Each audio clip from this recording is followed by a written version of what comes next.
Hello and welcome back. I am DarcyBits. We are forging the Gods of Winter fake AI generated Urza's AI blah blah blah set. Today we are doing the green cards. And if you're watching this, you probably have already left a comment saying, "Hey, that card you did last video, that doesn't work the way you want it to work." And you're right. So at the end of last time, we finished red and forged the first green card, Galena, the Awakening Storm, which reads, for 4 mana, you get a green 6/6 legendary enchantment creature elemental at the beginning of your end step. If you control 3 or more creatures with different powers, each of them gains flying until end of turn. Which means they would get it for the time between the start of the end step and the end of the turn, which isn't long enough to do anything. Now, it's still a 4 mana 6/6, so, like, it's not terrible, but it's not, like, interesting, it's not good, and it's just misleading. I know that I misread this the first time that we saw it last time, so there's no better place to start than re-rolling the first card of the green section. There's a better way of saying that. So we actually will be forging all of the green cards, including this one, because it is not ready yet. If you're new to the channel, we're using Urza's.ai, Urza's Artificial Intelligence, to make cards.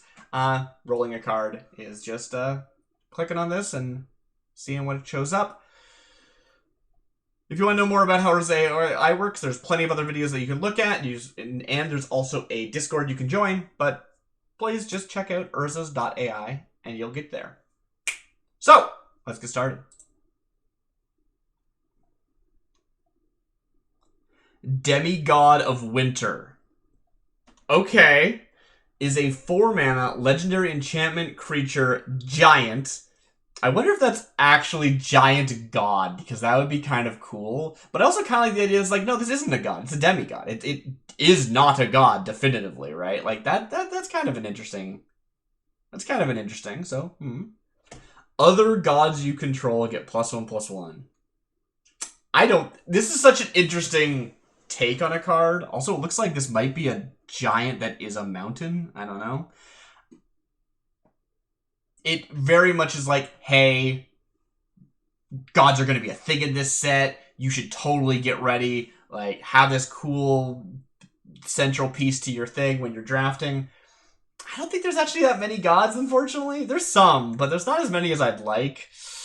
And if gods are already supposed to be kind of big, although honestly, they're kind of not. Most of the gods, I think, are pretty small in this set. A +1/+1 is just not that big a deal. So, I don't know. Especially as a 3/3, and not being a god itself. If you did have, like, god synergy or something, which you probably wouldn't. He must suffer in this guise, for without the power of the eternal ice, he is nothing more than a man. I kind of... So, from a lore standpoint, I'm very interested in this card, right? This card is saying to me, this is a giant who, like, maybe was a god, but, like, lost their power and now is in the form of a giant. They're still, like, a giant, but they're not a god anymore. They're mortal now. They need to suffer in this guise.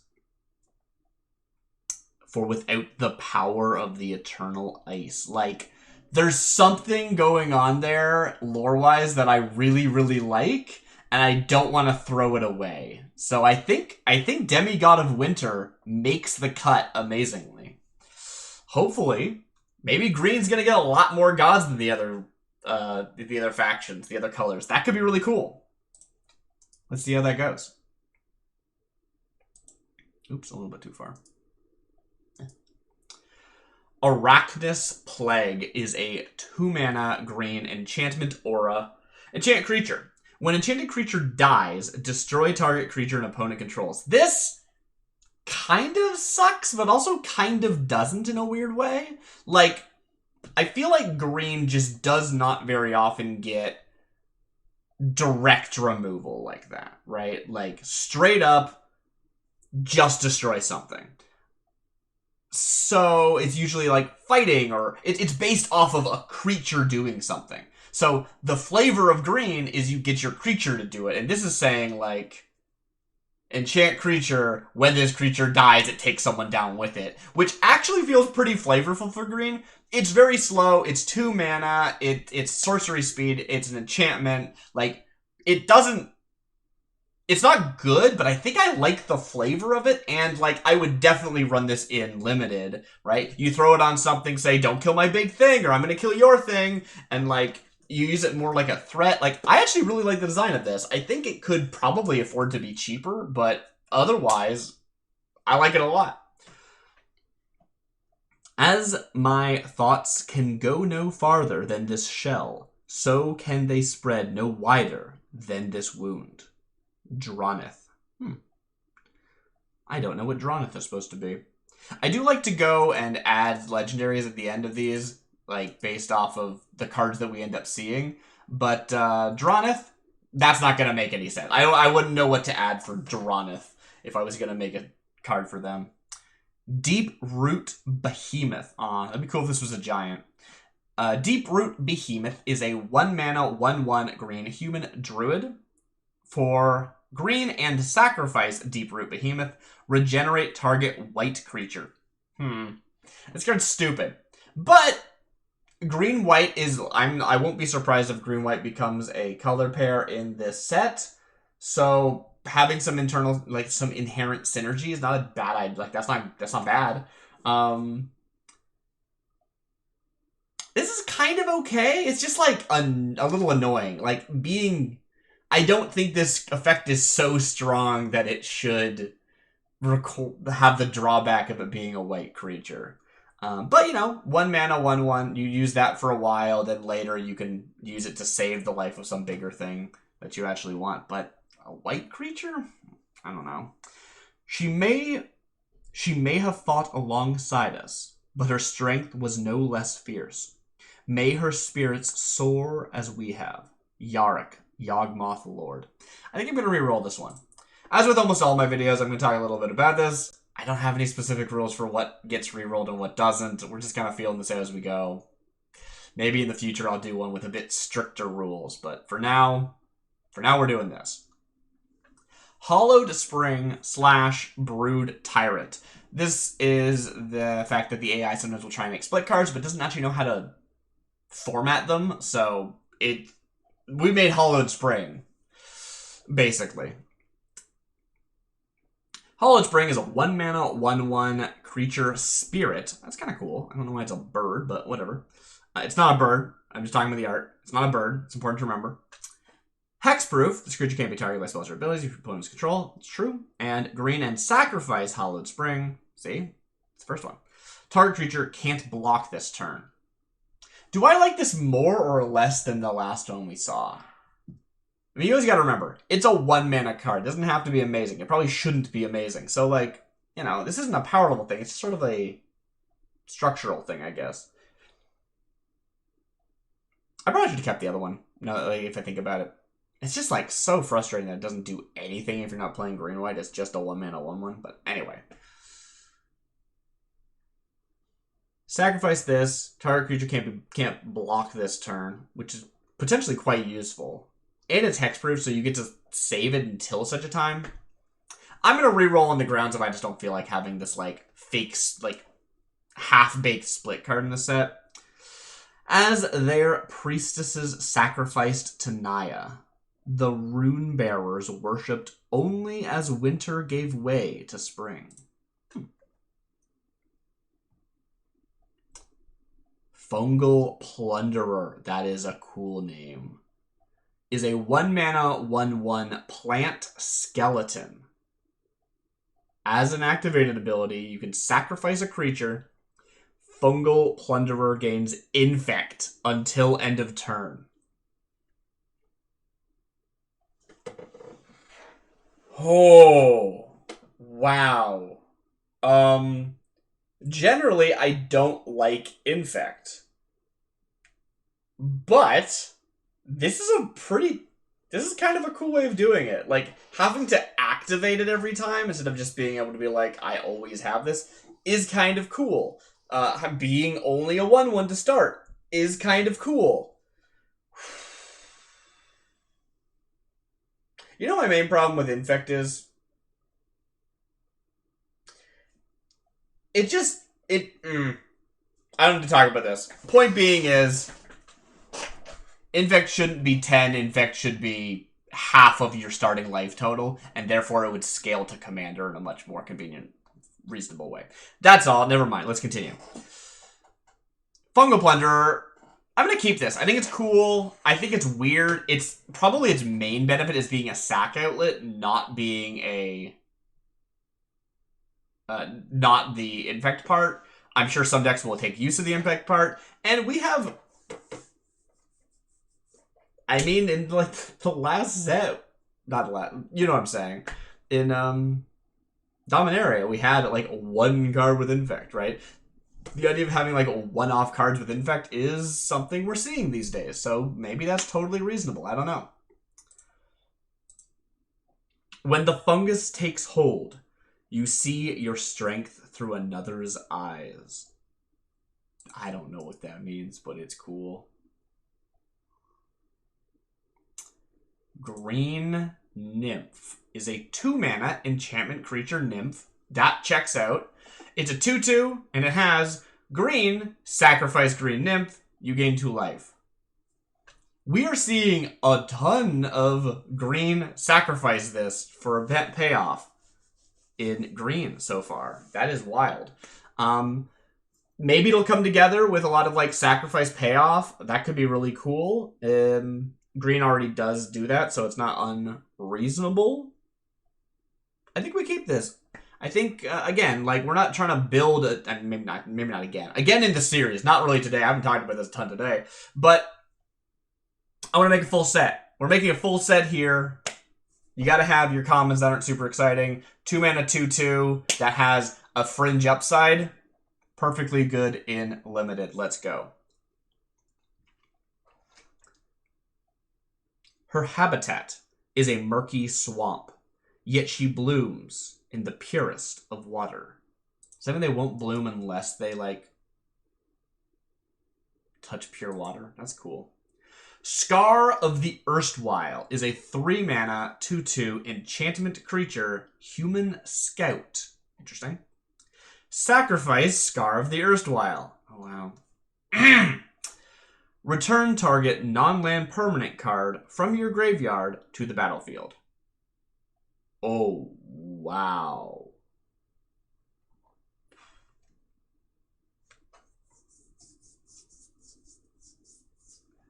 Green's starting to look pretty good. That's a very powerful effect.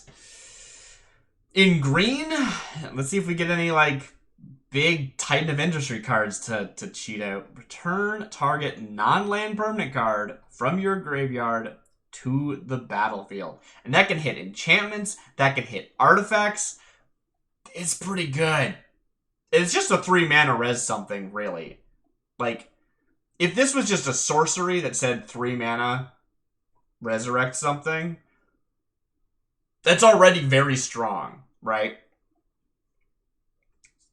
This is the benefit of being a 2/2 until you want to use it. You can, like, pay 3 and then next turn cheat something out or something if you wanted to, like, do something with your mana funky. That's cool. That's cool. Yeah. Let's keep it. Let's go. His knowledge of past battles is his shield. I'm not sure about that part, but the idea of, like, a human scout going and, like, sort of like, okay, I'm going to scout the way, and then they die and they bring somebody else with them or something. I guess it's from the graveyard, though. I'm not sure what that's relevant. Anyway, Arborea, or Arborea, is a 3-mana green enchantment. It has, for green, target land becomes the basic land type of your choice until end of turn. Ooh! I mean, I quite like that, right? It's filtering. It's kind of expensive to get online. You can also nuke something with it, if I'm not mistaken. I don't really understand Magic and how, like, becoming a land type replaces its other types unless it says in addition to its other types. So this is, you know, temporary shutdown of lands, I guess, kind of, right? like during upkeep, you can be like, all right, cool, my opponent's upkeep, I'm going to spend some green to turn all your lands into, you know, swamps or whatever, right?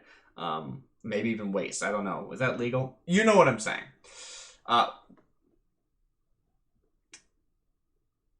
So weird, but like it has a use case that's normal. It has a use case that's fringe, and yeah, I think it's playable enough. Maybe it's not the most exciting card, but I think it's playable.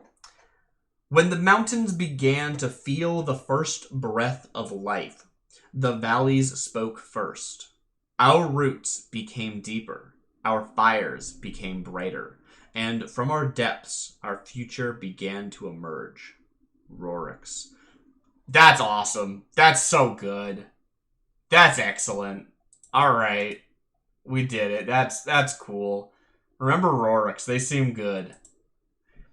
Cryptic Command. This is a Cryptic Command if I ever saw one. 2 mana, green, instant. Target creature you control gets +1/+1 and trample until end of turn. Untap it. Okay. I'm honestly always surprised how little, like how few ways there are to give things trample in green. Like a lot of stuff that's green has trample, but giving things trample is like weirdly rare in green. At least like in the recent standard. I don't know how far back that's true. So I'm always excited to see that. I think this is good. It's like, it's got a stupid name because that's an existing card. That's completely different. It's not like super exciting, but like it is. I think it fills a role in limited, right? So, yeah. All right, Cryptic Command. The commands of old no longer exist, but its ghosts are free to roam. Generally, I should say, I forge with the intent of the set being used together and kind of separate from any other sets, honestly. You know, you're rarely going to be mixing your AI cards and your real cards, so I don't really mind the repeated name situation. Now, if we saw the same name in the same set, that would be a bit weird. Invigorating Wind is a 3-mana green enchantment aura. Enchant creature. Enchanted creature gets +2/+2 and has trample. Okay. That's it. I think I'm okay with that. Like, again, it's not exciting, but it's an ability that I would want to have this in a green deck often. I think I would enjoy having this card. The Silvermints were overrun by feral spirits that sought solace in the embrace of nature. I wouldn't be surprised if this is completely a functional reprint of a real Magic card. To the point where, like, I kind of want to check to see what the closest real Magic card to this is, and whether or not this is above or below rate. Alright, so we're on Scryfall now, and we can see there's a lot of things that have this sort of same effect. Armadillo Cloak, I've definitely heard people talk about a lot, as if it's a very well-known card. Same sort of idea, but it costs a splashing of white, which is a, drawback. And it has the benefit of it dealing damage, lifelink, with lifelink. Otherwise, same card. Then you've got other things like Audacity or Rancor, which is further down here, where they're only giving the +2/+0 instead of +2/+2. So that's relevant.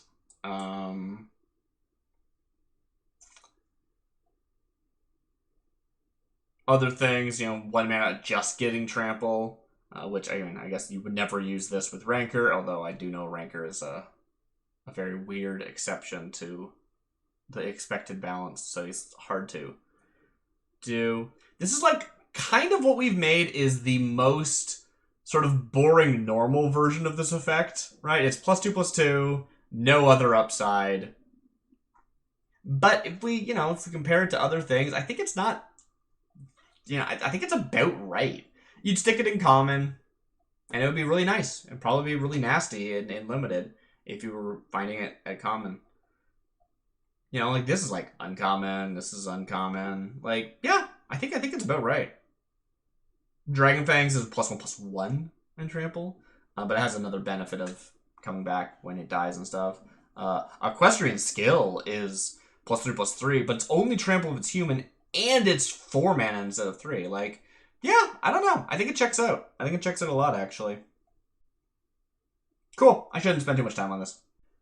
So yeah, I think Invigorating Wind is perfectly reasonable.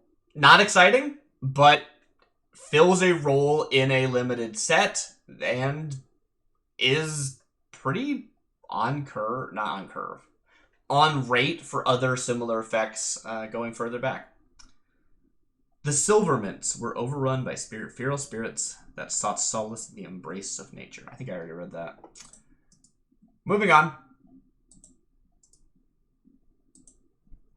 Trailblazer Pack is a 3-mana 2/2 wolf. Okay. If a creature you control would die, exile it instead.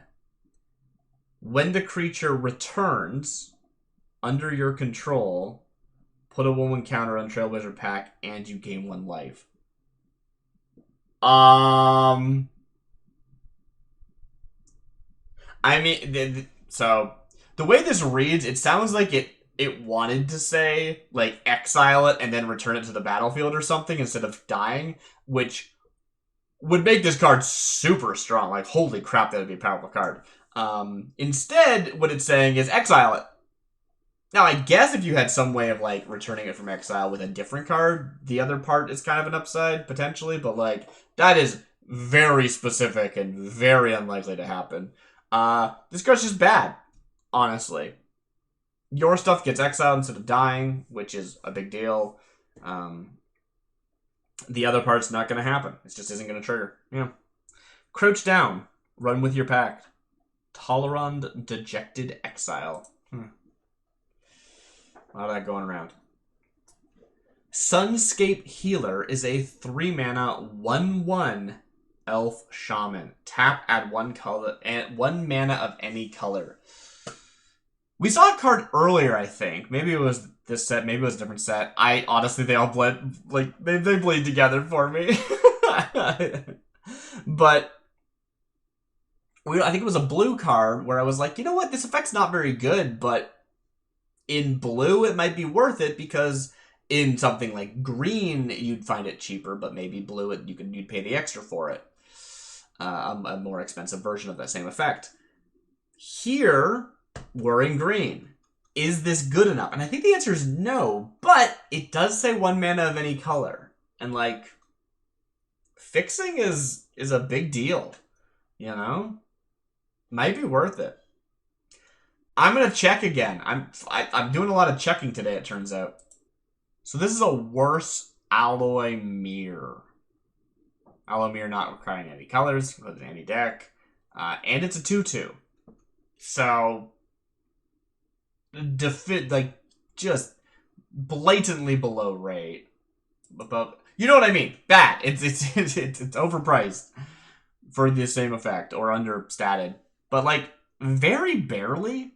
Like again, it's one of those things where, yeah, this card's better, but this card came out a long time ago, and it was in a very different set. Artifact is often a downside potentially. Probably not that often, but sometimes it's more often an upside.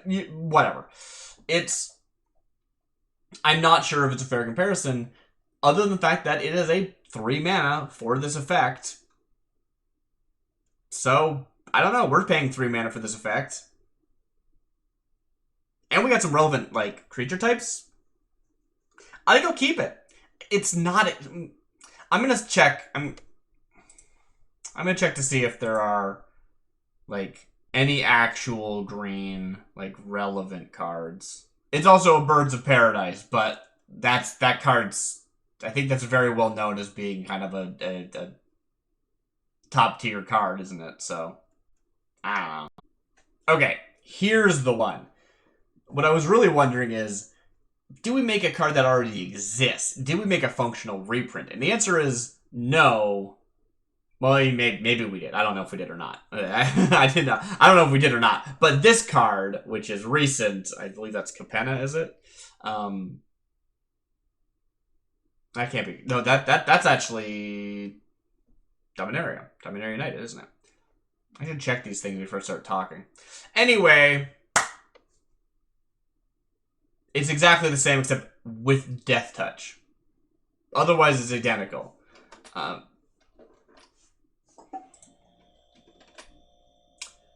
is an elf shaman instead of an elf druid, but yeah, it's the same. And it's not exciting. Nobody wants to have to use this card, especially with a worse card. But like, I don't know if I can bring myself to re-roll this. It is definitely playable.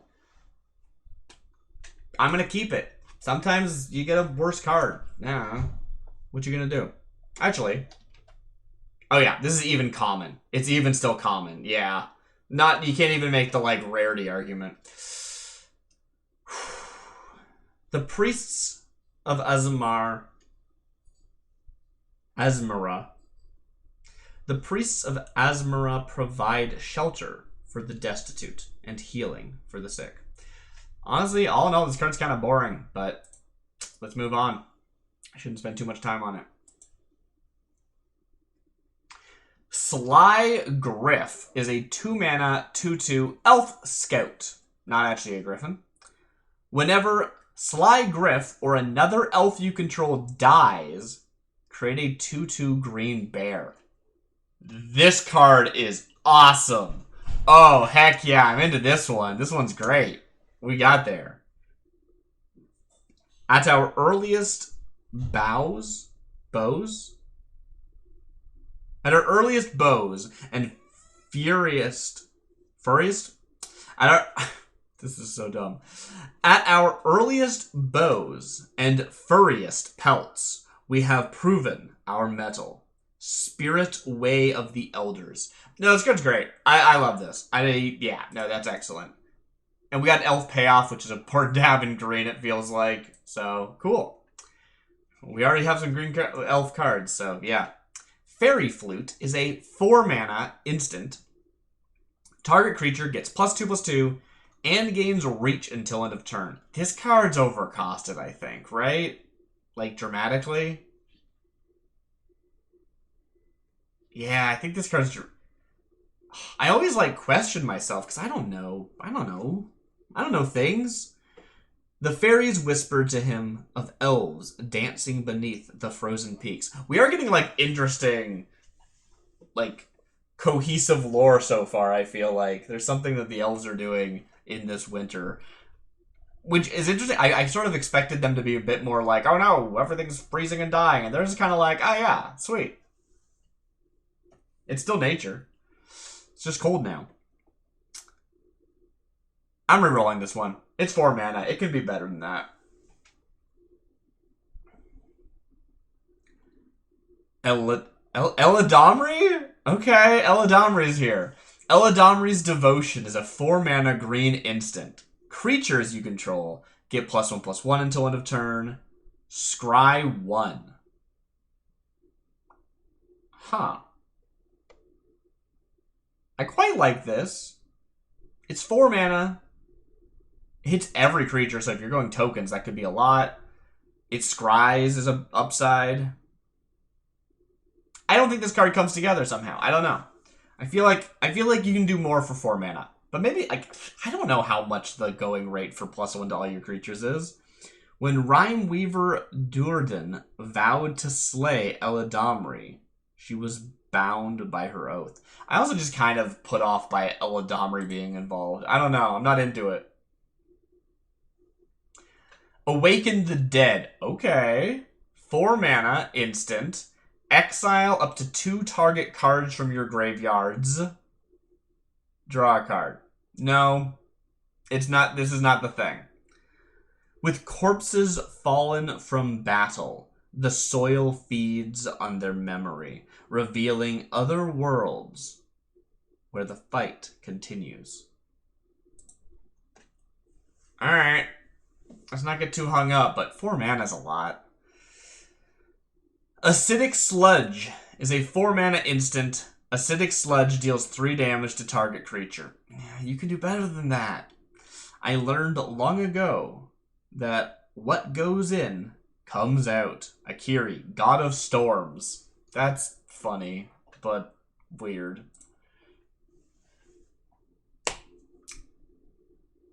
Stony Strength is a 4-mana instant. Target creature gets +4/+4 until end of turn. Draw a card. There we go. Checks out. We did it. We got there. The creatures of Golgari and Thopter Path. The creatures of Golgari and Thopter Path grow stronger when our cause is united. Thrug, Zalfir Prophet. There's a lot going on in that flavor text. Yeah, just like grabbed a handful of phrases. I mean, that's how it works, right? It's putting things together based off of things it's read, but wow. A lot of, yeah. Arrestor of the Herd is a 6-mana green sorcery. As an additional cost to cast this spell, reveal a mountain or forest you control. I'm not sure if that works. Like, control requires it to be, like, on the battlefield, I think. Not necessarily. You control spells that are on the stack, for example. Point is, I don't think this works. I don't think you control the cards in your hand. I don't think you can reveal... You can't reveal something that's already public information, right? Well, I mean, kind of. Like, if people could look at your hand, that doesn't mean you couldn't reveal things from it. That's true. Let's keep reading. Additional cost to cast the spell, reveal a mountain or forest you control, search your library for up to X creature cards with different names, put them onto the battlefield, then shuffle. X is not defined, so I don't even have to worry about if the other part of this makes sense. Otherwise, this could be really cool. Yeah. Winter was hard to come by for the gods. What? Well, I guess we'll never know what that means, because that card's not canon. Shadow Step is a 6-mana green sorcery. Return up to 2 target creatures to their owner's hands. Okay. And cycling 2. For 6 mana? In the 8th book of Jevon, Tariq reveals the secret behind every death in the Elgladian Valley. Huh. Collect the Commission. It's a good name. Is a 6-mana green sorcery. As Collect the Commission enters the battlefield, sorceries don't enter the battlefield. Choose an opponent who has more cards in hand than you.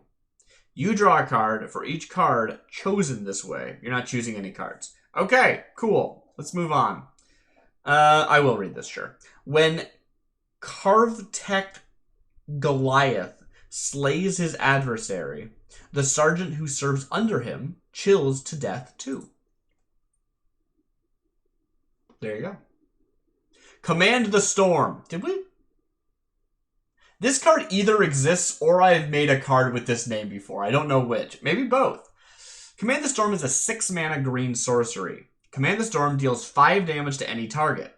Splice onto Arcane. Command the Storm doesn't untap during your next untap step. Okay. I almost thought I'd have to discuss Splice onto Arcane and whether or not that's valid in this set. The answer is no, because there's no arcane cards when we know this, because we have defined what the card types have been. That's why we've been rolling sorceries over and over again without the card type changing. Anyway.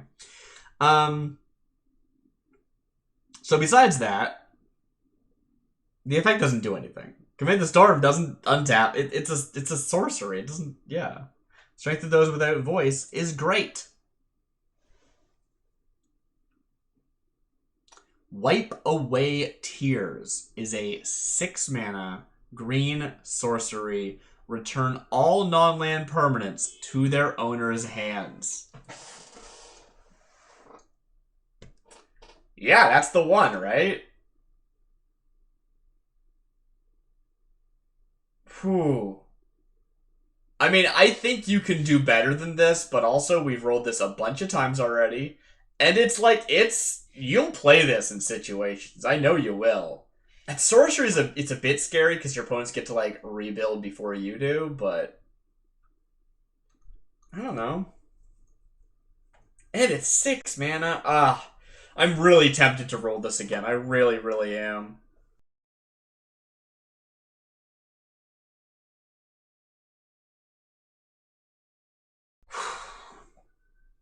Nothing can be hidden in the maelstrom. Not even love, Miri of Three Horizons. Wipe away your tears. This card... I don't know what this card means, but it feels like it means something, and I'm kind of into that. I think this card is generally bad, but I think it's also playable and or printable in certain situations. So it probably deserves to be in the set. I don't know. Let's move on.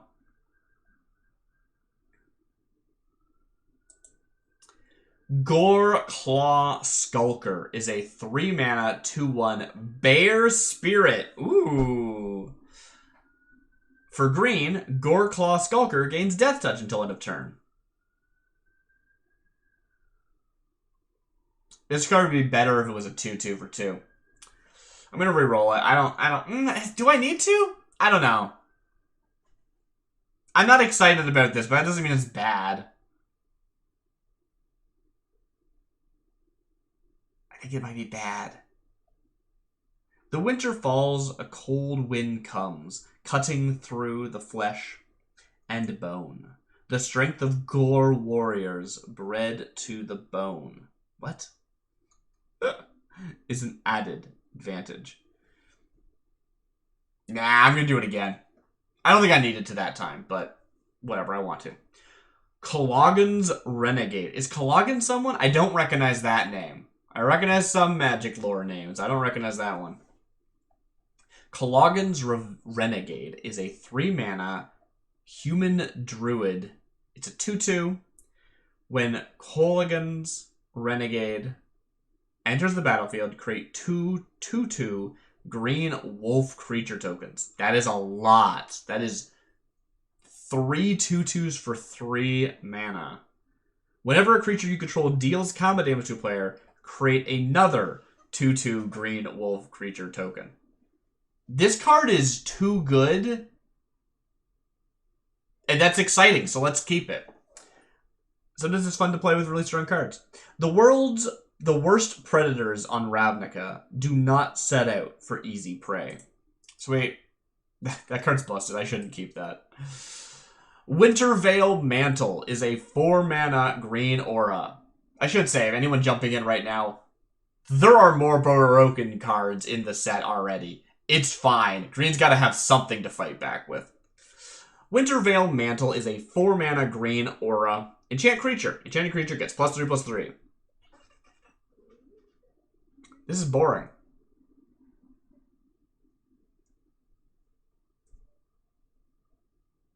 If this was a vanilla 3/3 for 4, I wouldn't play it. It has the upside that you get to combine the power into something bigger. So like, well, because it's, you know, harder to kill an 8/8 than it is to kill a 5/5 and a 3/3.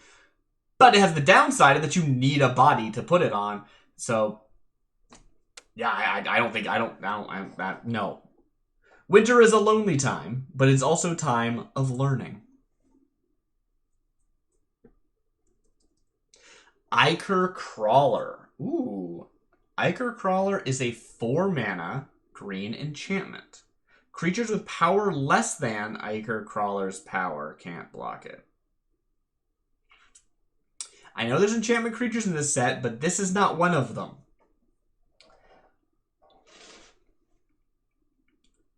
From time immemorial, even in the summer, there have been noxious serpents that wreak such vile havoc that the mere thought of their existence makes your blood run cold.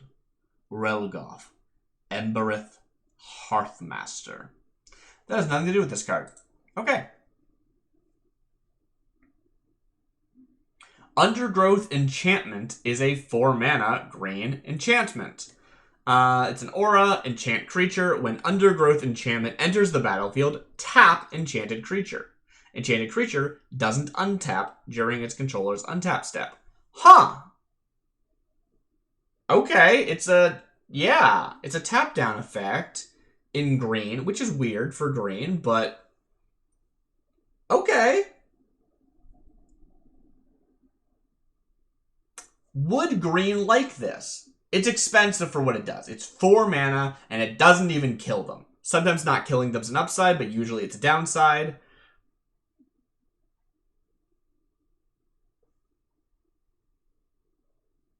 Removal is always, like, kind of a premium thing in Limited, so even though it's expensive removal, you still would probably run it in Limited just because you need removal.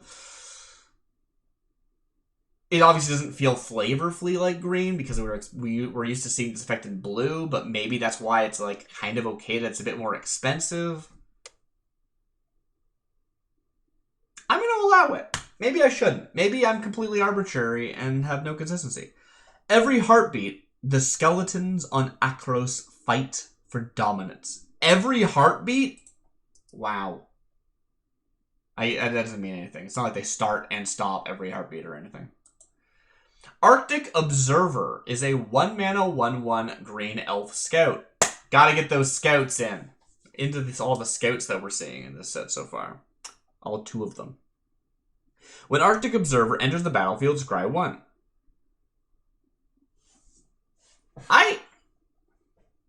Is this good enough?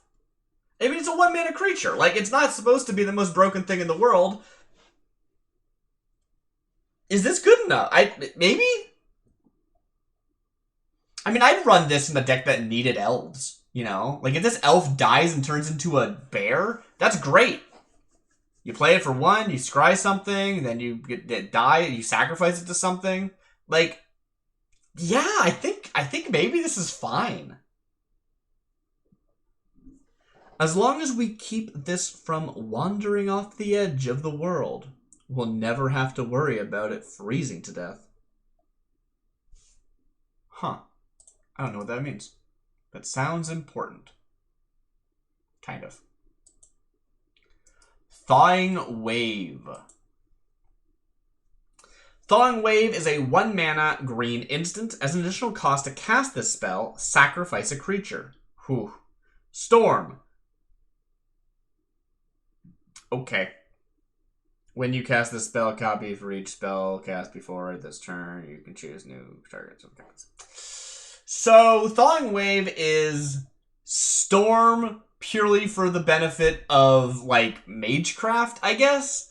It doesn't do anything. I'm rerolling this.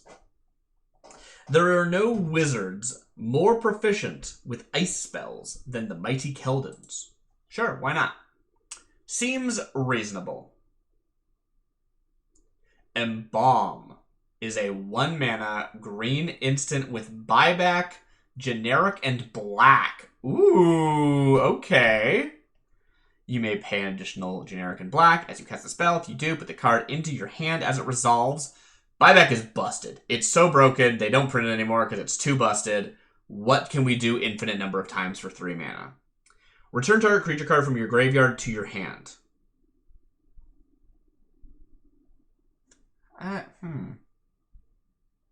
This is the kind of effect that I'm sure, like, veteran players of Magic are like, oh yeah, you can't print that. That's stupid busted. That's, like, so, like, being able to just play the same card over and over and over again infinite number of times. And I'm like, yeah, but you still have to play the card from your hand.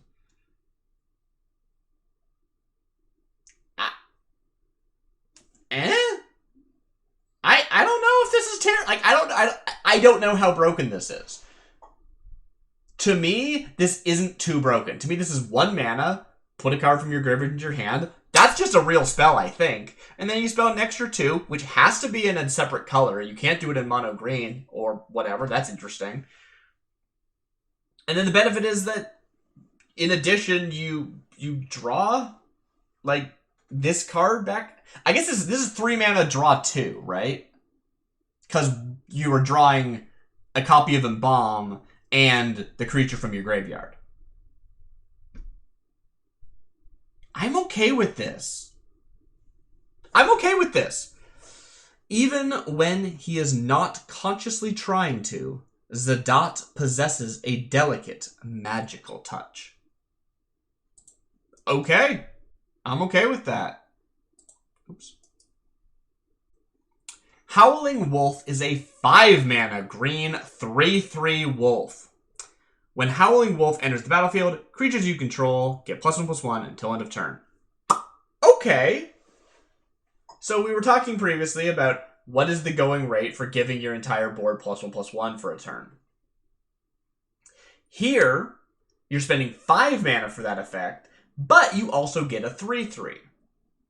If you're willing to pay, I don't know, let's say 2 mana for a vanilla 3/3, probably, I don't know what you'd pay for a vanilla 3/3. Let's say 2 mana for a vanilla 3/3. That means you're paying 3 mana to give everything +1/+1. Is that worth it? Maybe. It benefits from bundling in that you aren't spending 2 cards. You're not spending 1 on the 3/3 and 1 on the effect. But it also hurts from the bundling because you have to pay all 5 together all at once. So, goes both ways. In a city of blind men, werewolves. Lazan, God of Ice. I like this. I think it's a very clean design. I don't know if it's good statted wise, but like the wolf shows up and howls and everyone's like, woo, let's go, right? And trumpet blasts as it comes in. Like it's great. It feels really good. It just like it's such a cohesive design. So much so this card might exist. I don't know. I would not be surprised at all if that card just exists already. Tranquil Adornment is a 2-mana 2/2 plant.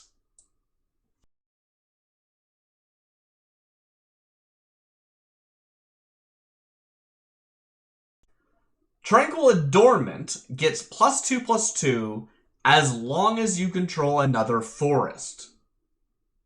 This, however, has reminder text that says it can't be blocked except by creatures with flying or reach, which is not correct. If we just ignore the reminder text, this card's interesting, right? It's a 2-mana 2/2 that's actually a 2-mana 4/4 if you control a forest. Like, as long as you're controlling a forest, it's a 4/4. Which is like, that's, you almost always are gonna, because you're in green. So it's just a 2-mana 4/4. We were just talking about how much would you pay for a vanilla 3/3. I don't think I'd mind printing a 2-mana 4/4. I'd be like, yeah, okay, sure, have a 2-mana 4/4. Like, I'm pretty okay with this, I think. Except for that it has broken reminder text, so it has to go. The creatures that spawn from the woody swarms of Akum fireboars, or that thrive in the tangle of Myers reeds, can be tied to a form or placed in an alcove. The weary woodlouse relaxes in the tranquility of a green orchid, and the mire wraith falls asleep in the bow. It's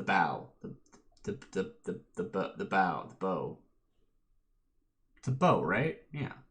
Of a withered tree. That's a lot of text. I don't know if they said anything, but anyway. Veteran Patrol is a 2-mana 2/1 elf scout. Okay, I'm into it. Let's go. When Veteran Patrol enters the battlefield, create a 1/1 green elf warrior creature token with vigilance. I mean, yeah, I like it. It's certainly more of a common power level than an uncommon or a rare, but like, it's a 2-mana for 3/2 worth of stats. 1/1 worth has vigilance, and it has 2 bodies, both of which are elves, which is relevant because when they die, you can turn them into bears. I'm really into that other card we saw. Was it also an elf scout? Elf scout deck. It's all coming together. The elf scouts are finding a way through the winter. There's always a patrol ahead. I never travel alone. Squee. Ever watching scout. That's probably a coincidence.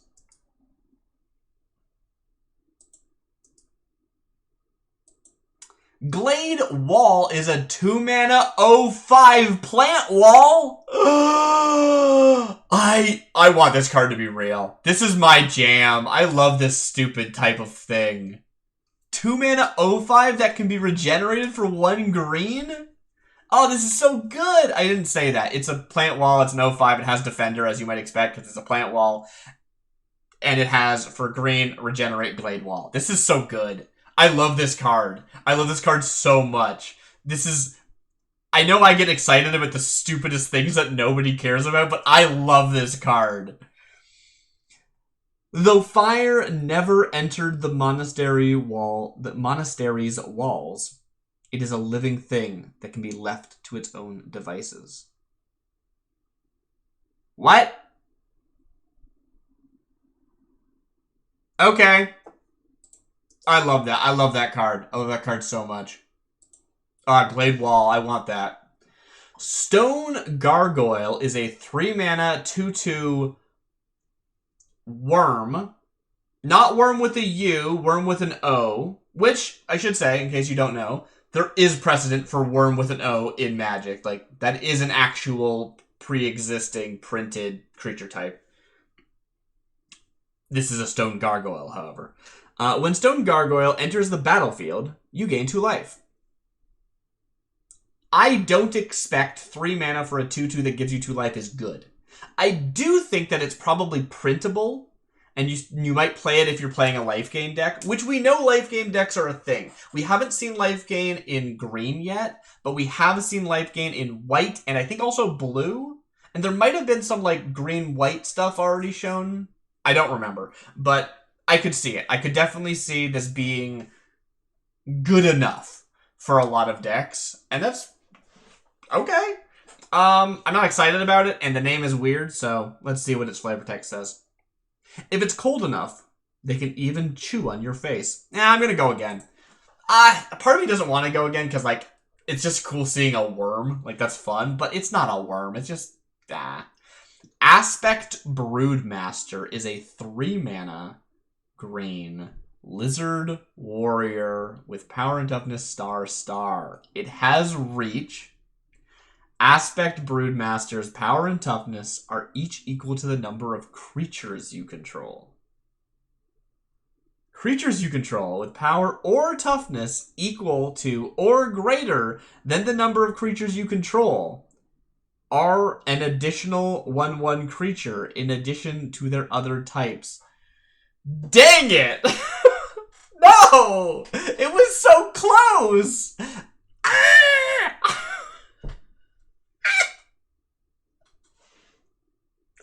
Alright, I'm gonna break this card down. 3 mana ***. It's a minimum of a 1/1 because you always control at least it. And then, if you control more creatures, it gets bigger. Cool. Then it has a secondary effect which says creatures you control that have power or toughness equal to or greater than the number of creatures you control, which is like a really cool trigger because this is guaranteed to satisfy that bill. So it's always going to affect itself. And then it could affect other things as well. If you've got 3 creatures on board and one of them's a 3/3 or even a 3/1 or something, because I don't know its power or toughness, it would activate this effect. And that's a really cool trigger. I love this like little designed condition, this conditional thing. But then the actual effect is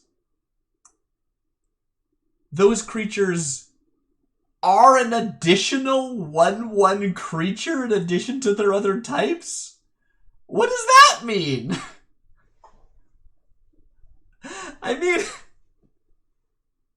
I kind of love the idea of like, oh yeah, as long as you're 3/3, if you have 3 creatures on the battlefield and one of them's a 3/3, that 3/3 is both a 3/3 and a 1/1. It has 2 bodies. It's one... But does that mean that you have 4 creatures on the battlefield now? The idea of having 2 creatures that are 1 creature is kind of like the idea of, right?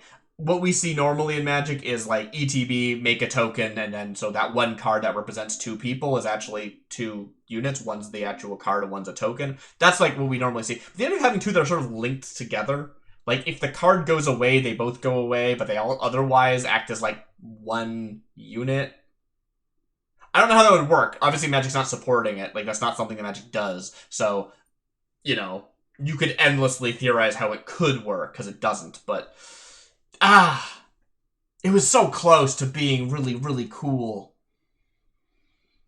It's the eyes that lure the strongest prey.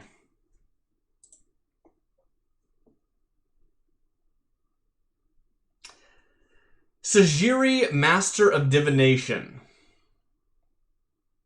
Or maybe it's Sajiri, Master of Divination. Because it's not legendary. Anyway. Sajiri, Master of Divination is a 3-mana, 2/1 human wizard. They have the ability tap, target player discards a card, activate only if you have no cards in hand. That's a cool effect. So, you can tap this to make your opponent discard, but you can only do this if you are already hellbent, meaning having no cards in hand. That's cool. There is a black deck that cares about discard. So maybe you may do a black-green deck, have some discard synergy. That sounds cool to me. I don't know if this card's good enough, but yeah, I'll allow it. I think it's cool. The court scribe wrote the same poem 3 times. The 3rd time, he sealed the poem in a magic book, and then sealed it shut with magic ink. There you have it.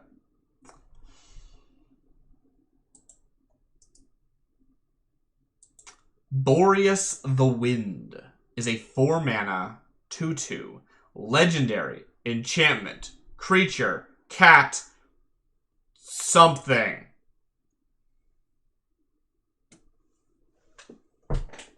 What is that?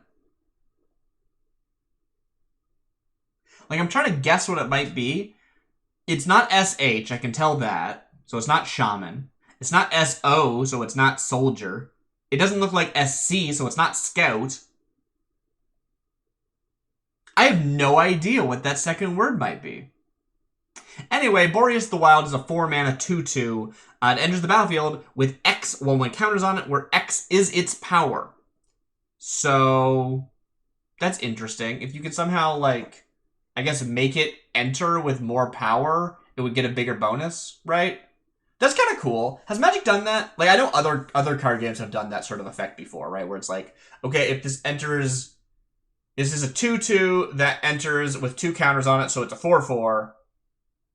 The thing is, technically, like, it enters with them, and therefore, like, it would see itself enter with those, and then it doesn't actually function. But I don't know how you'd word it. Probably it would be something like, it wouldn't be enters with. It would be when it enters the battlefield, right? Because then you would have this thing that enters, it gets +2/+2 from, like, some random aura, not aura, sorry, some random static effect.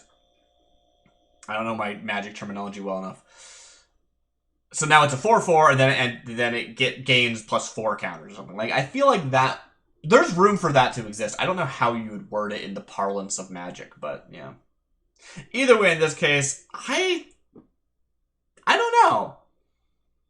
It's 4-mana, 4/4 at minimum.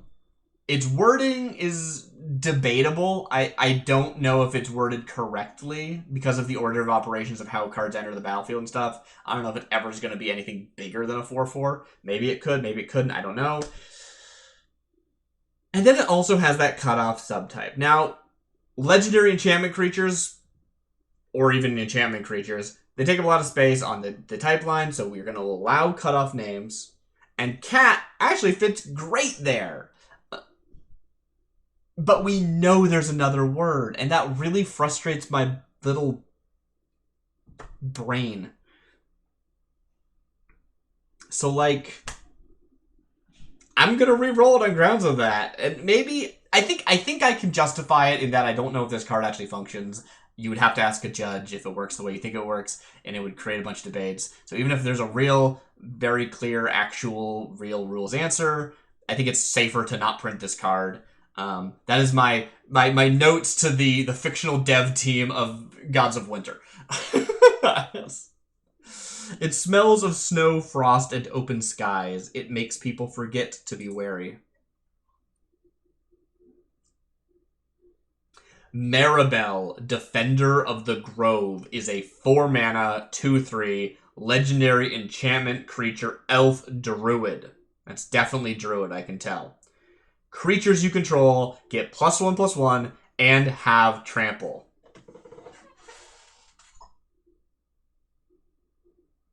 That includes itself. It doesn't say other creatures. So this is a 4-mana, 3/4 with trample that gives all other creatures +1/+1 and trample. This card is awesome.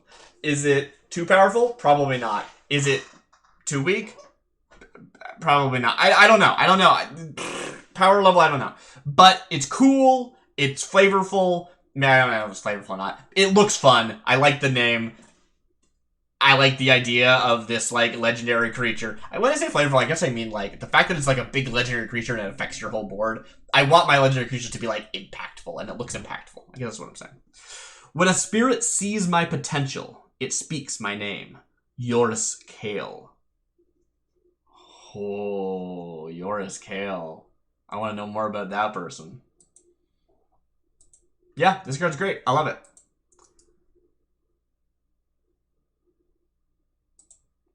Nemesis of the Young. That's a terrifying name.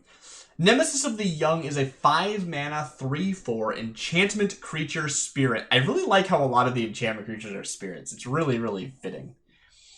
Whenever Nemesis of the Young or another creature you control dies, each opponent discards a card. Yes. Oh, I want to play black, green, discard. That's what I want to play. Ah, I'm excited. This sounds so fun. No longer are they harmless children, little creatures made to die at my whim. Instead, they have become the tormentors, the fearsome warriors who bear the most grievous scars. Sidar Jabari, Grand Abolisher. I am terrified by this card. This card is just dripping with flavor. I don't know how this effect plays into that. I don't know. I mean, is it that you're discarding cards from the hand so they're dying before they're born? I don't know. But the name and the flavor text are just terrifying. Even if I have no idea how it ties into the actual card ability. But, cool. Sidar Jabari, Grand Abolisher. Ooh. Iceheart Exemplar is a 4-mana, 3/3 human cleric. When Iceheart Exemplar enters the battlefield, if you control another human creature with power 4 or greater, it deals 1 damage to any target. So this is a 4-mana, 3/3 that if you control a human that's 4 or greater, you ping a target for 1 damage. That is... I hate that. She wanders the streets of Cold Snap. Okay, I kind of love the idea of Cold Snap as the name of the town. She wanders the streets of Cold Snap, searching for recruits. My time is more important than my life, she says, offering a blessing in return for a measure of survival. The Iceheart Exemplar sounds like a cool person, but this, I don't know. I don't think I can accept this. Revered Brawler is a 4-mana Rhino Monk? Excuse me? Okay. It's a 4-mana 3/3 with haste. When Revered Brawler enters the battlefield, create a 1/1 white human creature token. Landslides and tumbleweeds will not halt my charge. Okay. 4 mana for a 3/3. Rhino Monk is weird. We haven't seen monks in the set, and we haven't seen rhinos in the set. But cool idea. Like, a Rhino Monk does feel like a thing that would exist in Magic. So So it's got haste, that's a benefit. It has a 1/1 body, which is nice. If the body was an elf, it'd probably be better, because we haven't seen anything that cares about really humans. Either way, as we can see the card continue to glow, it seems like this card is not finishing rendering. There does seem to be some thing that causes that to stop. There have been a few theories about that, which seem to be correct. I'm not going to get into that right here, but yeah, we're going to re-roll this.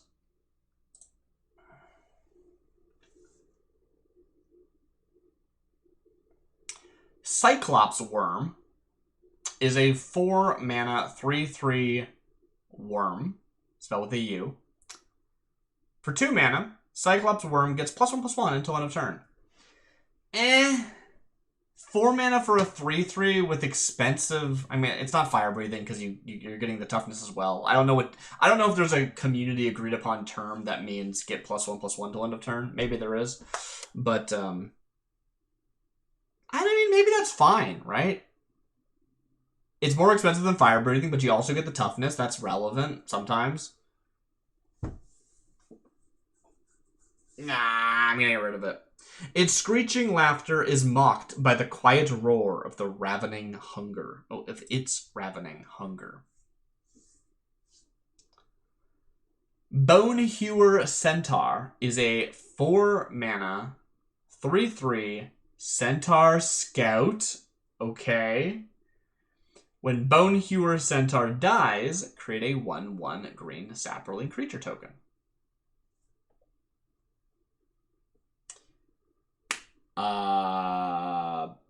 So it's 4 mana for 4/4 worth of stats. A storm approaches, bringing with it bitter winds and flying snow. A weather vane on a treetop alerts travelers of the approaching gale. I'm gonna reroll that. We can do better. I mean, maybe that card's fine, right? Maybe that's just like what you want. You know, again, like in common and limited. Yeah, you just want a body. It's just nice to have. I don't know. Maybe that's fine. Fang Screep. Fang Screep is a 4 mana 2/2 insect. Whenever Fang Screep attacks, if you attacked with creatures with flying this combat, you may put a 1/1 counter on Fang Screep. Does this do what I think it does? Like, does that function? Because it's when it attacks, and then it says, if you attacked. Like, can it see itself in the past tense? Does that work? I don't know if this card functions or not, but we all know what it like is trying to say, which I usually think that that's not good enough, but I can't say whether or not this works or not. I'd have to ask a judge. Whenever this attacks, if you attacked with creatures with flying with combat, you may play a 1/1. You may put a 1/1 counter on Fang Screep. So it's 4 mana for a 2/2, but it grows, but it doesn't grow unless you have a flyer, and both it and the flyer need to attack. That's a lot. That's a big ask. Its needle-like mouth drips with the precious blood of its victims, all but serving to secure its territory. It's cool. Like the design is cool. It's interesting. It's not quite there. It's not quite there. Stone Core Skulker is a 4 mana 4/4 troll warrior. It's just a vanilla 4/4 for 4. The Hearthfire is kept alive in its stronghold to provide for its kin, but in its depths, the troll's former homes remain untouched. Let's try it again. Vindictive Bear. Okay. Vindictive Bear is a rhino? Urza, what are you doing? Vindictive Bear is a 4 mana 6/4 rhino soldier. It has trample, and at the beginning of combat on your turn, you may sacrifice Vindictive Bear and a creature. If you do, each opponent sacrifices a creature. That sucks. But it's a 4 mana 6/4 with trample, and like I'll I'll take that. I'd play this. I wish it wasn't called a Vindictive Bear, or that it was a bear soldier. Either way would be great. That's... With those claws, she'd slice through any clan and make a fine meal herself. So we're seeing the Rhino again. Obviously, this is the first time we were actually seeing it on a real card, because the other card got re-rolled. But, I mean, yeah. There's still time for rhinos to make an appearance in the set with more than one card.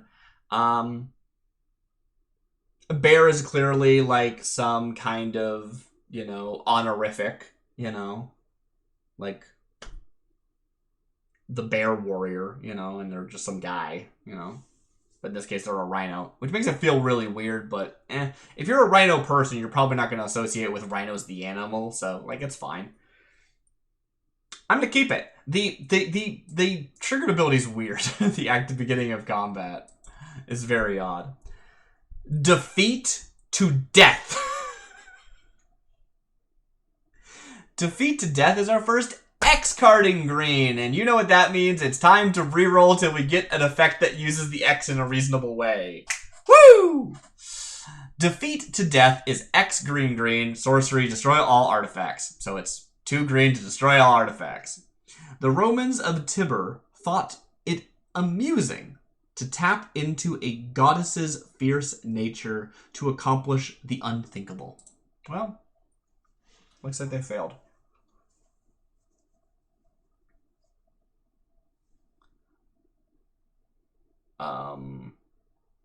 You okay tonight, Urza? Birthing Seed. For X and green is a sorcery. Gain control of target creature until end of turn. Untap it. It gains haste until end of turn. It's a sorcery speed threaten that costs X green. Very weird. Ashiok's Unveiling. Okay. I don't know what you're doing in green, but Ashiok is cool. I don't know why I'm okay with Ashiok showing up, but not Eladamra. Whatever. Eladamri. You know what I meant. X green for a sorcery. As you play each of your lands you control, this does not look promising, reveal the top X cards of your library. You may cast spells from among them without paying their mana cost. Put the revealed cards on the bottom of your library in a random order.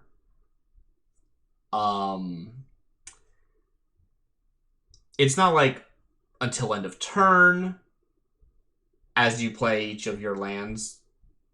From like the idea of saying like when you play a land from hand this turn, add this extra effect is a cool idea because some green things will let you play extra cards from your hand, right? So it's a limiting effect, but you could get extra copies of it. Like that's kind of an interesting idea. This card doesn't work, however. It's hard to capture the majesty of winter. Moving on. Don't want to spend too much time. Accumulate. X green for a sorcery. Draw X cards, then discard 2 cards. Design-wise, I actually really like this. I mean, yeah. You really have to pay a lot for it to be relevant, but you're in green. I mean, I don't know if this feels like... Green doesn't get a lot of card draw. And this would be a very good card draw thing in green. I don't know if it's flavorfully green, right? Like discarding things feels maybe like a blue or a black or a red effect. I'm not sure if green really gets to do that much, but it's kind of a cool way of saying like, hey, green, you don't usually get to draw things. What if like you can really utilize that like the ramp part of green and convert that into card draw at the cost of discarding cards. So if you play Accumulate for 2 mana, you just discard 2. If you play Accumulate for 3 mana, you draw 1 and discard 2, which is still sometimes relevant if all you need to do is like cycle, right? Likewise, for 4 mana, draw 2, discard 2. Draw 2, discard 2, I think is like kind of... Is that Is that like Thrill of Possibility? I shouldn't say.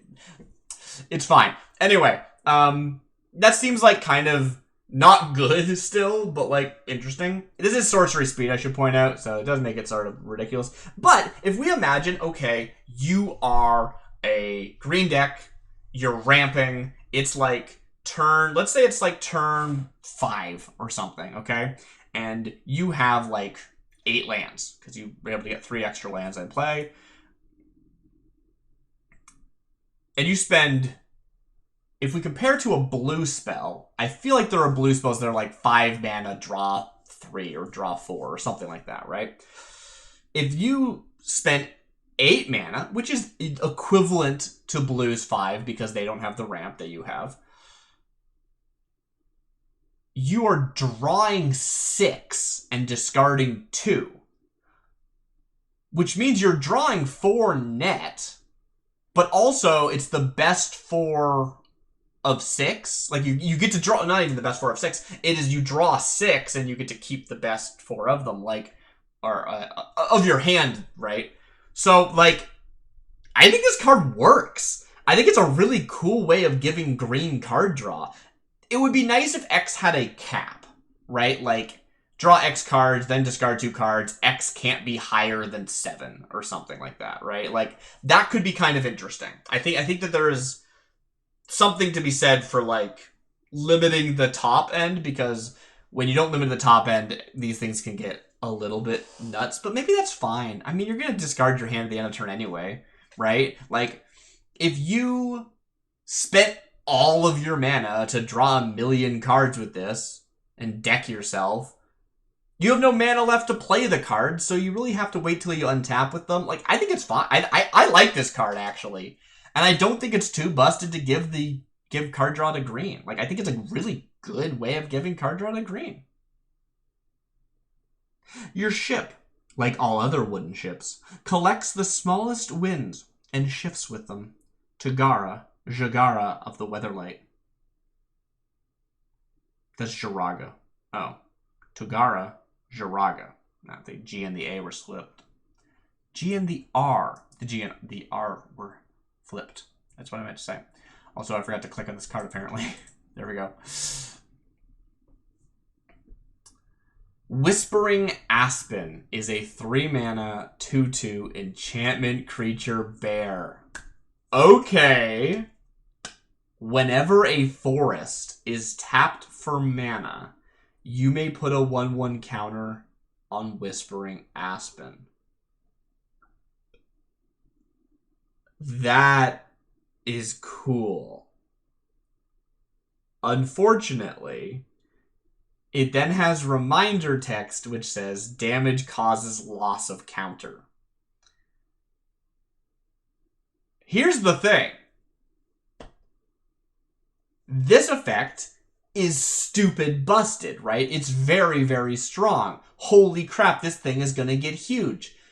So the idea of having this additional effect that's like, whenever a forest is tapped for mana, you may put a 1/1 counter on Whispering Aspen, period. Whenever Whispering Aspen, whenever damage is marked on Whispering Aspen, I don't know what the proper terminology is in Magic, but whenever damage is marked on Whispering Aspen, remove a 1/1 counter, or remove that many 1/1 counters, right?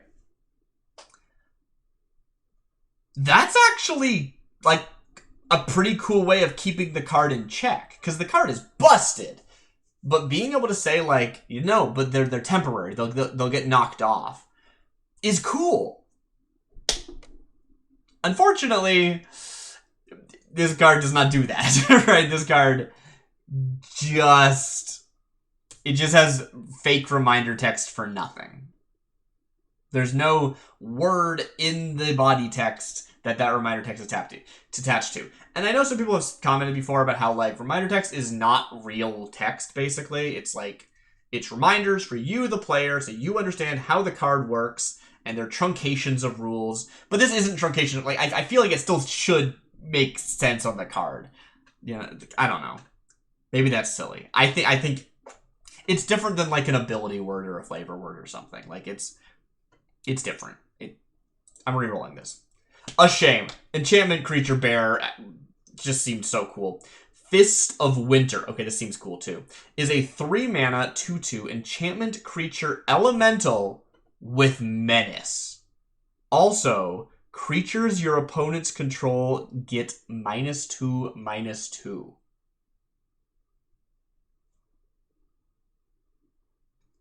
Is this where I draw the line on too powerful? That is gross.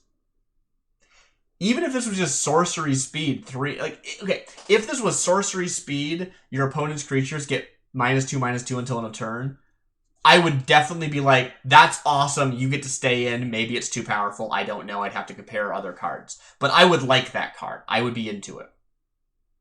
This is that, except for it's not until end of turn, it's just always until this card dies. And it has a 2/2 body. And it has menace. That is a lot. That is a lot. Winter, I understand why you shun me. Your powers would wreak devastation. Agni, elder god of law and fire. I think we keep it. I think this card's in the set. Oh, that's terrible. You shouldn't. I should. I mean,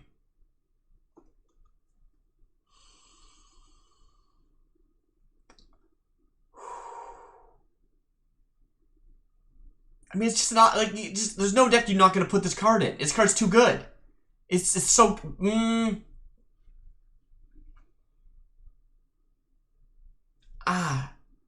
I mean, that's true for some of the other cards that have come up in the set, right? Is this worse than some of the other things we've seen? We've seen what? Like, really powerful flyers that have incredibly underpriced fire breathing. That's the one that stands out in my mind. But this isn't just like flying hate. If this was like your opponent's flyers get -2/-2, this card would be perfect, right? I would be 100% down for this card. I'd be like, this card's perfect. This card's excellent. What a great card. It's a 3-mana 2/2 with menace that is tech against flying. That would be awesome. I would be so into that. I think this is too much. Because, like, what do you do against that? It's just like anything you play just dies if it has 2 or less power, toughness? No,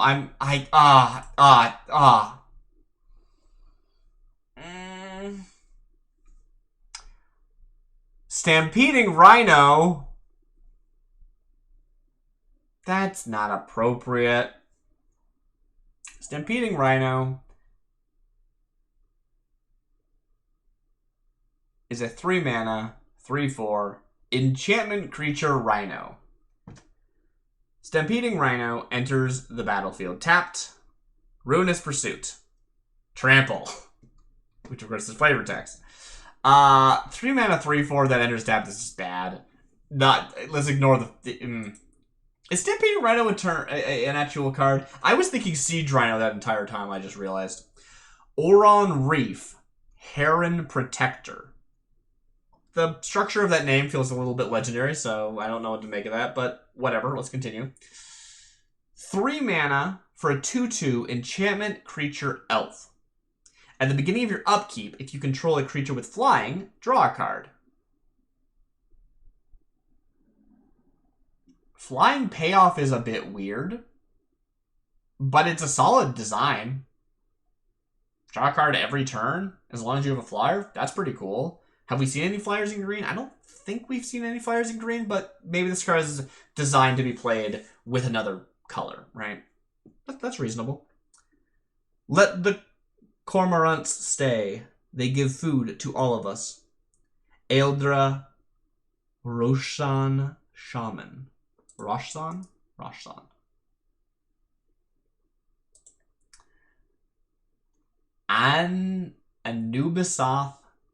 Anubisoth Idol is a 7-mana 5/4 enchantment creature Naga warrior. I mean, this is what makes it interesting basing a set off of a real set.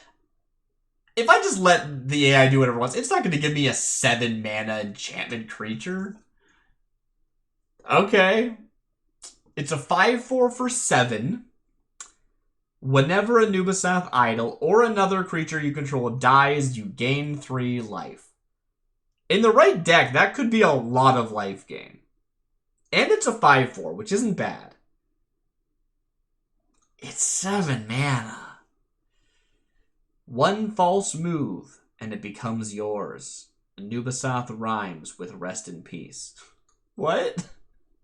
What does that mean? I wonder if the card this is based on is one of those cards that like discounts itself, like it's overpriced so that it can be discounted. And the reason that it's 3 green is so that it can be discounted by max of 4. That seems likely to me. Do I roll this again? I don't think I need to. Like, I don't think this card is unplayable, but it's not exciting. Yeah, I'm gonna roll it again. And that's the fun thing about, again, like that's the fun thing about making a set based off a real set, is that I'm guaranteed to get another weird 7 mana card. Like, cool. Ob-Nixilis of Progenitus. That's terrifying as a concept, but okay. Ob-Nixilis of Progenitus is a 7 mana, 6/6 enchantment creature elf shaman. Whenever Ob-Nixilis of Progenitus or another creature enters the battlefield under your control, draw a card. Oh.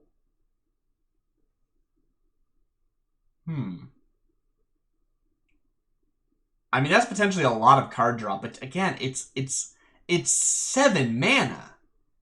Like, by then, your hand is empty, which means I guess you want to refill, but also, I guess that's the thing that's kind of interesting about this, right? Is that if you play this, and you untap with it, you draw a creature, you play the creature, this triggers, you draw, I guess it also draws on itself, but either way, you can play and draw and play and draw and play and draw. Like, it's a very good sort of endgame refill, potentially, as long as you are drawing creatures. And in a creature-heavy deck, that's likely to happen.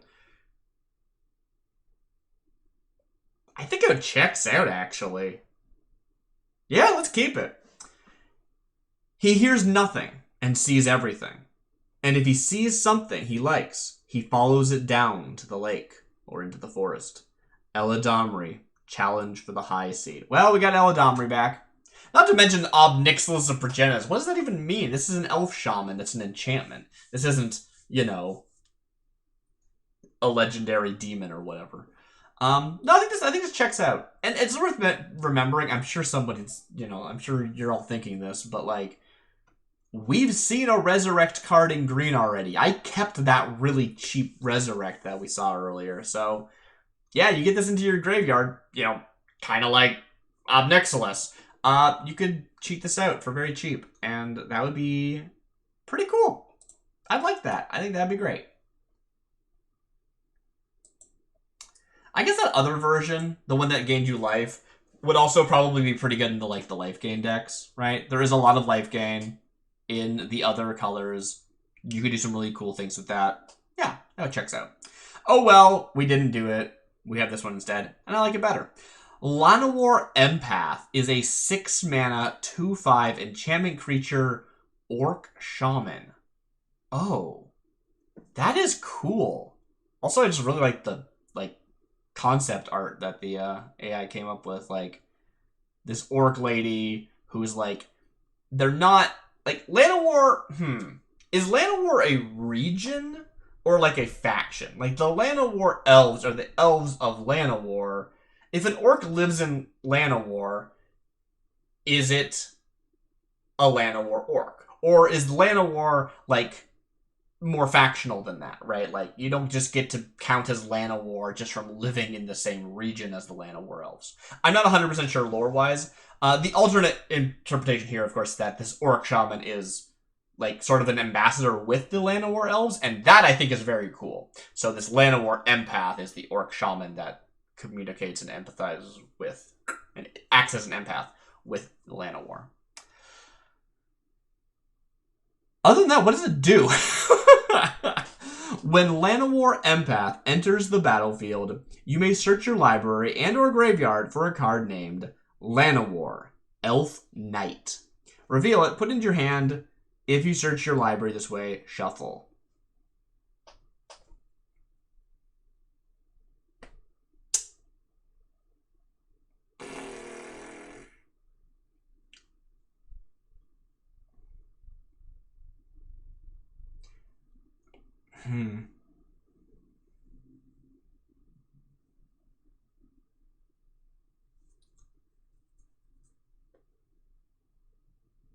No. Okay, so we could make Llanowar Elf Knight. We could do that. And maybe it would be a very, really strong card that's totally worth having this very specific weird tutor. But the tutor is 6 mana. And it goes into your hand. If it went into the battlefield, like, maybe there'd be something interesting there. But, like, it goes into your hand. Also, Llanowar Elf Knight is just will not exist in the set. It would only exist in the, like, sister product Commanders set add-on, if we made it at all. So, it just doesn't function.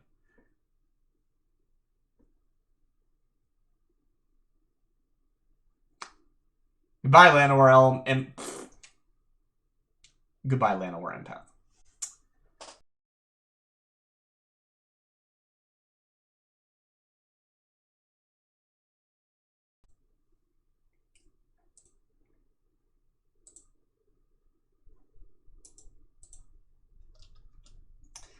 Hornbeam Cromwell is a 6 mana enchantment creature treefolk. Ooh, that's cool. I don't think we've seen any treefolk yet.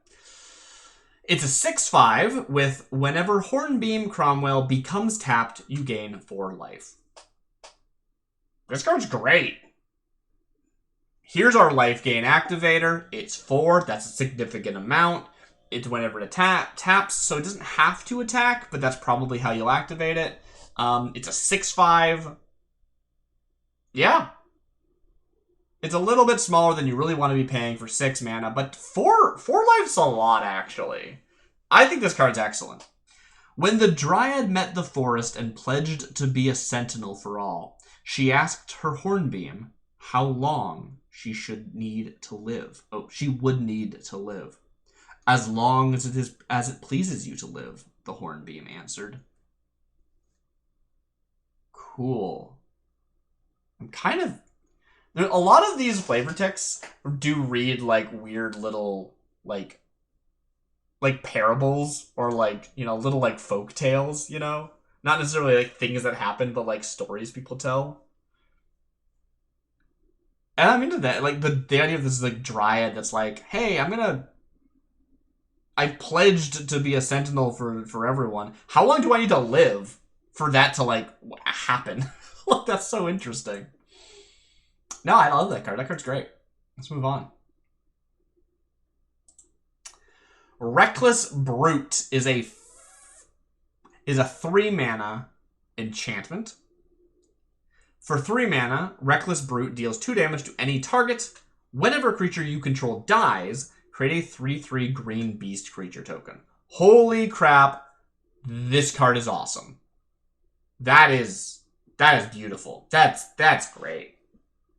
3 mana to ping something is just already amazing if you have the repeatable mana. It's not like it taps. Honestly, this could be like 3 mana and tap ping too, I think, and it would still be a fine card. And then, when something dies, you get a 3/3. So now we're double dipping if we have that other card that cares about elves dying. The Ravnica's Dark Side. Only the strongest will survive. Oh, 2 Ravnica's Dark Side? I don't know what that means. That card's beautiful. Love that card. That's excellent. Northshire Cliffs Pack is a 6 mana, 6/6 wolf with first strike and haste. Ooh, this is cool, right? This is that thing that Magic does where it's like, this card represents a whole pack of wolves, right? Wolf pack isn't a creature type. It's the creature is wolf, but it represents a bunch of things. It's a whole pack. The pack on Northshire. The Cliffs Pack. Oh, that's cool. If a creature dealt damage by a Northshire Cliff Pack would die this turn, exile it instead. Oh yeah. Oh, this card's rad.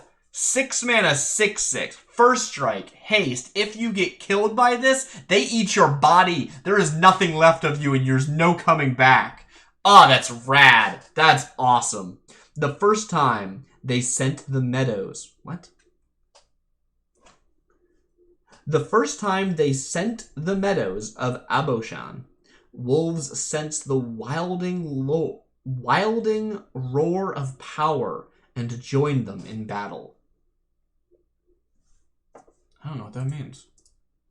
It's like they show up and they sniff the air and then they sense power. Is that what that is? Harsh Deception is a 2-mana green instant counter target spell. That's boring, but like, it's kind of fine. I mean, it's a very cheap counter spell. I think for 2 mana, usually there's some drawback to the counter spell, right? It's like counter target spell of a specific type, or unless your opponent pays mana or whatever, right? Like, the first time you cast a cantrip, sacrifice a creature, then counter that spell. Good flavor text. I think I'll roll this again. I'm not super against green having counter spells or anything, but like do it in a more interesting way. Entangling Wires is a 2-mana green instant. Target creature you control gets +1/+1 until end of turn. Draw a card. That's boring. Probably playable though, honestly. And again, boring cards, you know, they're useful. Let's leave a warning in their guts. Or is it their mouth? Mia Vorderbrut Tavraska.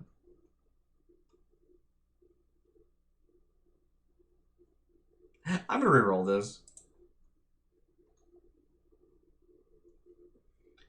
Amass the Horde is a 2-mana green instant. Draw 2 cards, then you may search your library for up to 3 cards, reveal them, put them into your hand, then shuffle. Okay.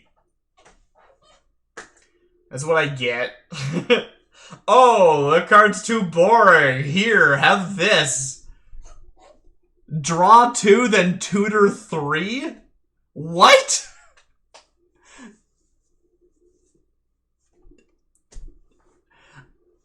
I was talking about how much I liked that green card draw spell. I was like, oh yeah, it's a cool way to make card draw work in green. This is not. Ruin, come back to me, and you'll have more than the life I give. Harkas, dead druid. Oh, they're dead now. Okay. Feast of Ice. Ooh, we're back on theme. 2-mana, green instant. Target creature gets +3/+3 and gains trample until end of turn. Untap it. Is this... Wait, is this identical to the card we saw earlier? Didn't we... Is this... It knows that death can be food. So, balance is interesting in that I don't want to be too concerned with balancing against real cards. There's power creep, there's cards that are worse than previous cards, and every set that happens all the time. It's not a big deal. There's rarity, all sorts of things that can go into power level. Is this card strictly better, strictly worse, or the same as a previous card in the same set? That's a bit different. Although I guess it doesn't have to be different. Because again, there are cards that are strictly better than other cards in the same set all the time. They just put them at different rarities. Like, yeah, okay. Maybe that's fine.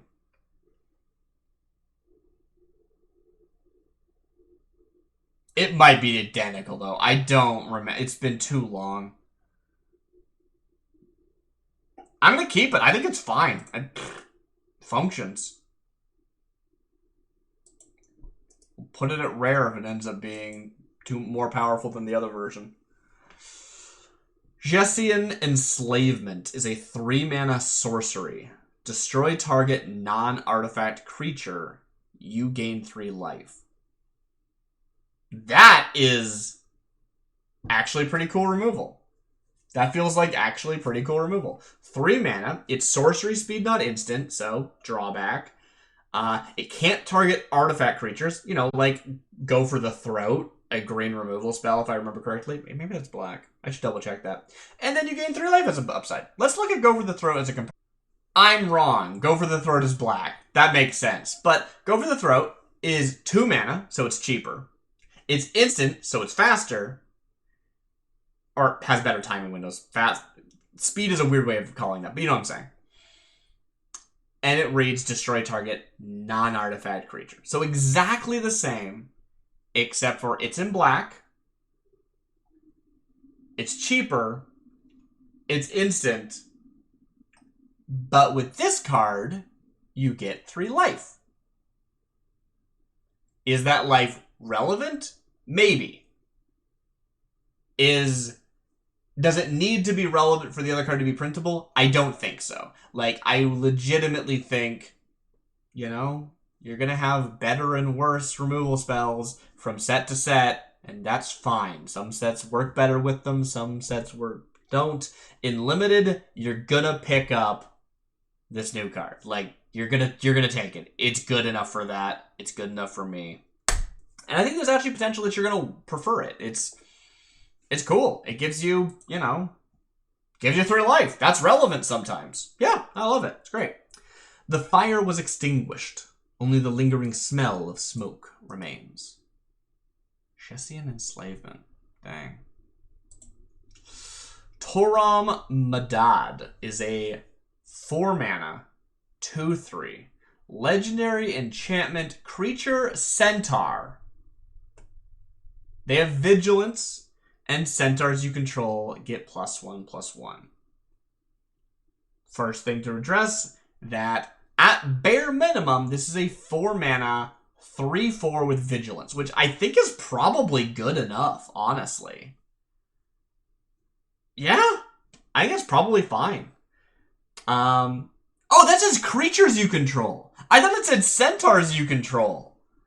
Oh, this card's great. Yeah, print this. Boom, done. Boring, because, like, it would be more interesting if it only hit centaurs, but it would be less, like, good, right? It's one of those things, I think about it all the time in Magic, where it's just like, if this only hits a specific creature type, it is more interesting, because you've got, like, ooh, it's payoff for having that creature type. We have synergy, we have a benefit. But usually, if it's not stronger than, like, if the non-typed version of that card could be printed and be good, there's no reason to have the one with the restriction of type. You want the type to be a benefit and be like, ooh, it's even better now, right? Like maybe it gives creatures +1 and centaur creatures +0/+1.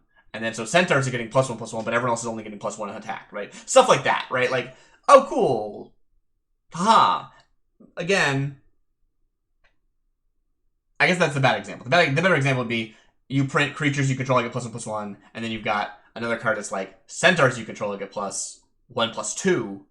And so in a centaur deck, you'd just always prefer the second option, but in any other deck, you'd prefer the first option. So they both have their positions. They both have reasons to exist. That's the sort of thing I'm into. I don't think there's enough centaurs to pay off, so I'm glad this doesn't only hit centaurs.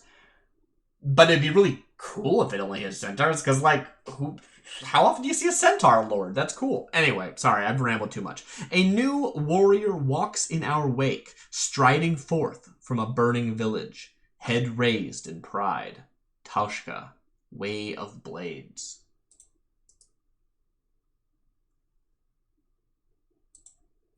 Mind Twist is a 2 mana green instant. Choose target opponent who controls a non-token permanent. You gain 1 life. Okay, dedication is for the Desperate. Boron, Warrior of Talaria West.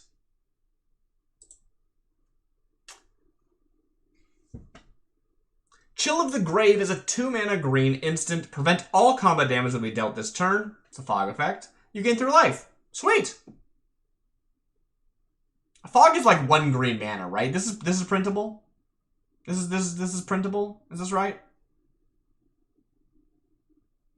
I don't care. I think it's fine. I don't mind this card existing. Your death comes slowly and gently. All you are aware of is the sweet cold of the grave. and the smallness of your existence. Kithkin folklore? There's no Kithkins in this set! Okay. It's chill. This is cool. This is just, yeah, everything's cold and you can't attack. It's great. Cool card. Werewolf of Haros Province. Okay, is this going to try and transform and fail? Werewolf of Haros Province is a 3-mana, 2/3 human werewolf. That's appropriate.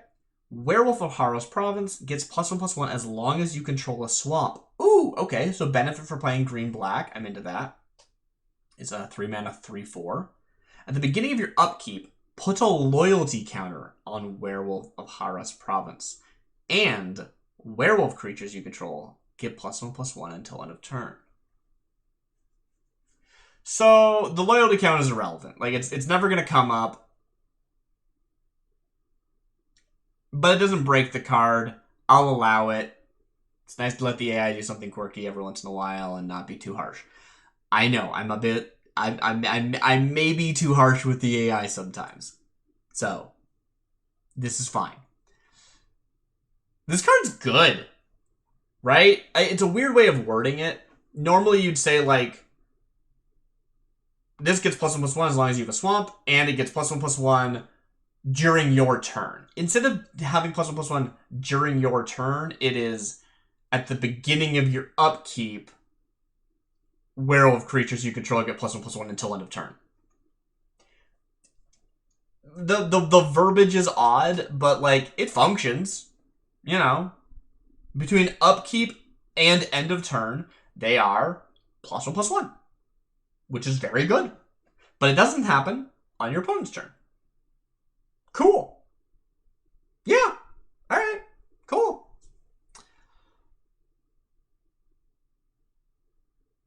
This card's great. In Karam,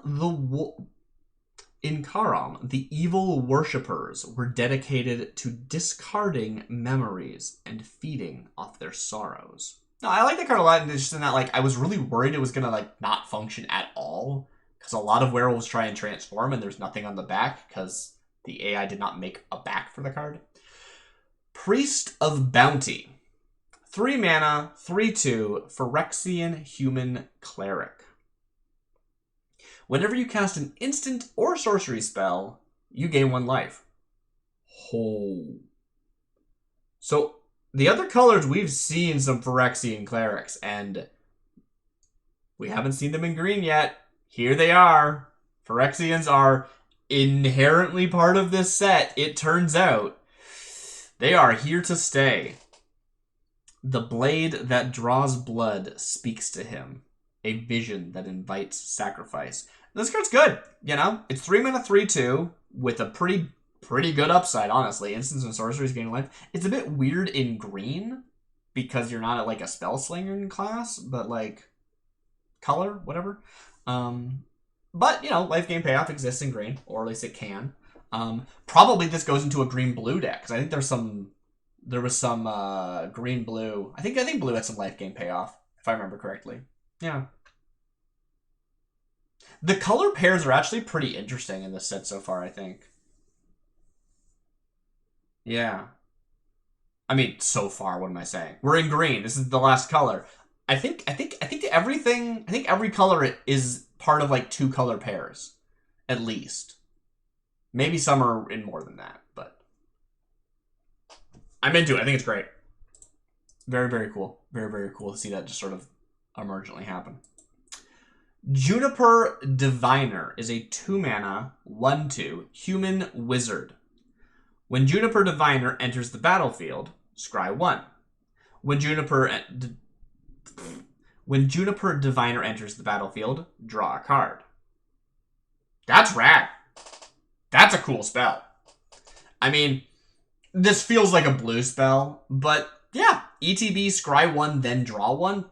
That's awesome. That's so good. I like it a lot. The diviners, led by their madcap mentor, pass the knowledge of divination from father to son. Word of mouth passed from elder to youth. That's just a great, clean card. They don't have to be big and flashy for them to be cool and interesting and clean. Enchantment Erosion. That is a great name. I hope it destroys enchantments. Enchantment Erosion is a 2-mana green enchantment. It has the activated ability, for generic and green, the next time a source of your choice would deal damage to you this turn, prevent that damage. Ooh. That is... Huh.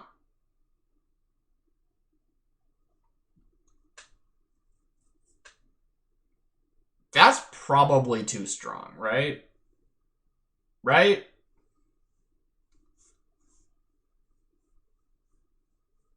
Like, how do you beat that? Nature and power flow through Sheldoran veins. Even those from other planes will notice. I need to, like, make a list of all the different, like, location and, like, faction and, like, cultural names that we've seen in this set and flavor.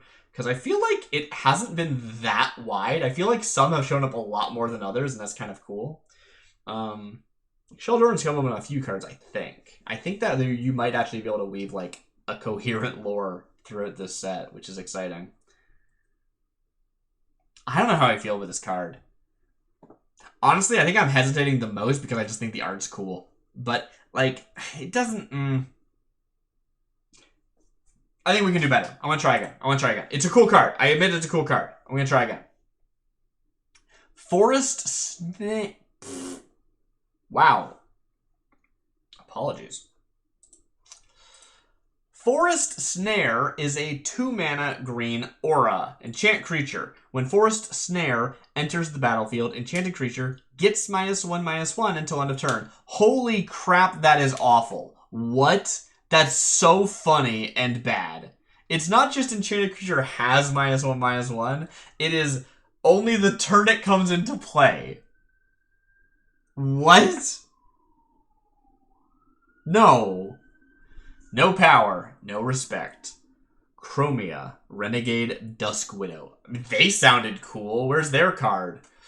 Conjurer's Binding is a 2-mana green enchantment aura. Enchant creature. Enchanted creature gets +1/+1. As an activated ability, 2 generic and green for Conjurer's Binding deals 1 damage to any target.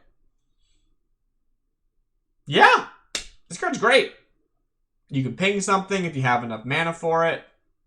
You just passively have a +1 on the thing that you're doing, which means it's a little bit resistant to dealing away. Yeah, I like it. I like this card. It will burn if you think you've escaped. Oh, there you have it. Nissa's Intervention. Okay. Nissa's here. What is going on? We thought Nissa was in this set, and we turned out she wasn't. We had to re-roll her. She's back. Nissa's Intervention is a 2-mana 1/1 enchantment creature elf. Okay, before I go any further, I'm picturing, like, Nissa, the Planeswalker.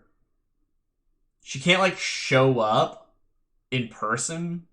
If this was, like, an elf illusion or something, it would probably work better. But maybe it's not, like, it's some kind of, like, it's like a simulacrum of Nissa. It's this enchantment creature. It's this magical thing that represents her, that lets her go and intervene on her behalf. That's what this says to me, flavor-wise. What's it actually do, though? When Nissa's Intervention enters the battlefield, you gain 4 life. She can tap to add 1 mana of any color. This card's great. This card's, boom, excellent, beautiful. Is it way better than that 3 mana tap to add 1 that we kept that card, right? I think we kept that card. I think we did. Yes, it is. If this card was a legendary enchantment creature, I think it would be more balanced, because legendary is often a downside because you can only have 1 of them. So, unfortunately, we don't have that downside here to make it a bit more balanced. But, you know, again, rarity. Obviously, the rarity symbol here shows common. But, you know, if you were going to go through the set and add rarities yourself, yeah, you could make this mythic or rare or something, and it would probably be perfectly fine in the same set as that other stupid card. Also, enchantment is sometimes a downside because enchantment removal can hit the creature. In this case, it's a 1/1 that's probably not relevant. But, whatever. I like this card. I think it's good. I don't have a problem with this card. The trees bend to the snow. The snow does not break. I don't know what that means, but it's very funny. No, I think that card is excellent. I feel like it's a very appropriate design. Karplusan Strangler is a 4-mana 5/5 elemental, but it has Defender. Ooh. Whenever another creature you control dies, Karplusan Strangler deals 1 damage to any target. There is such a strong theme in green in this set. Like, there's a few sacrifice things, sure. There's a few things that, you know, like either sacrifice themselves or have a sack outlet on them. And then there's just a ton of things that care about when creatures die. It's so good. There's so much that pays off for creatures dying in this set. And this card I think is beautiful. It's a 4-mana 5/5 with Defender. I love it. Because that's the kind of thing I'm into. But like, does it need a Defender? I don't think so. I think this card would be just as reasonable if it didn't have Defender. It would still be as printable, in my opinion. That's okay. That's fine. This one's more flavorful. The storm was stopped only when the ship had grounded on the riverbed, but not before all of Karplusan's species were annihilated. Wait, what? What? The storm was stopped only when the ship had grounded on the riverbed, but not before all of Karplusan's species were annihilated?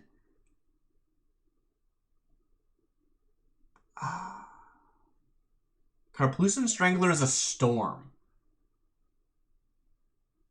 Or is an elemental, I mean to say. Is this the storm that strangled all of the Karplusan species? Or is this, like, one of the Karplusan species that we're talking about? Like, is Karplusan a place? Karplusan sounds like it's like, you know, like the ethnicity sort of thing, where it's like, the place is not American, right? Like a Karplusan's from Karplusa. But it says Karplusan's species, as if the place is called Karplusan. Unless it's like a faction, maybe? I don't know what the lore of this card is saying, but it's evocative and terrifying.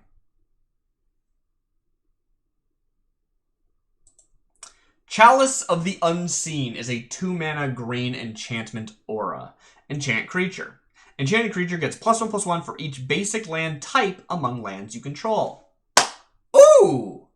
Ooh! Very cool. I don't know how good this is compared to other, like, domain effects, but A, we have precedent for domain, and B, we actually have a card in this set that lets you, like, spend mana to make a card into a land type, right? Which was a thing in Dominaria United as well, when they were like, hey, we're doing Dominion. Here's a card that lets you not just fix your mana, but fix the land type for the purposes of getting domain easier. And that card was actually really cool. Now, this set obviously does not have a ton of payoff for domain, but it's okay. It's got a couple cards that go well together. I'm into it. Some see only in dreams. Others glimpse their mortality. Scion of Jace. Get out of here. Okay. Scion of Jace is a 2-mana grain enchantment aura. Enchant creature. Enchanted creature gets +2/+2 and has flying. Whenever enchanted creature deals combat damage to a player, draw a card. I want to reroll this on principle. His curse drove him to a life of unending pain, but he could not resist the hope That was his only chance at salvation. Is 2 mana for +2/+2 flying, and when this deals down that damage, draw a card, too strong? Probably. Probably that's too strong. Is it too strong in my set? Probably not. I'm going to reroll this one. I don't like it. It's arbitrary. Oops. Winds of War is a 2-mana green aura enchant creature. Enchanted creature gets +2/+2 as long as it's black. Whenever enchanted creature attacks, you gain 2 life. Okay. Huh. So, there's a payoff for if you're playing green-black, right? But if you're not playing green-black, is it playable? And if this just said 2 mana, when enchanted creature attacks, gain 2 life, would I say that is good enough to be playable? And I don't think so. But I kind of do. If this just said, like, enchanted creature has lifelink, I probably wouldn't be very impressed with it. Even though that has a lot higher of an upside than just gaining 2 life, right?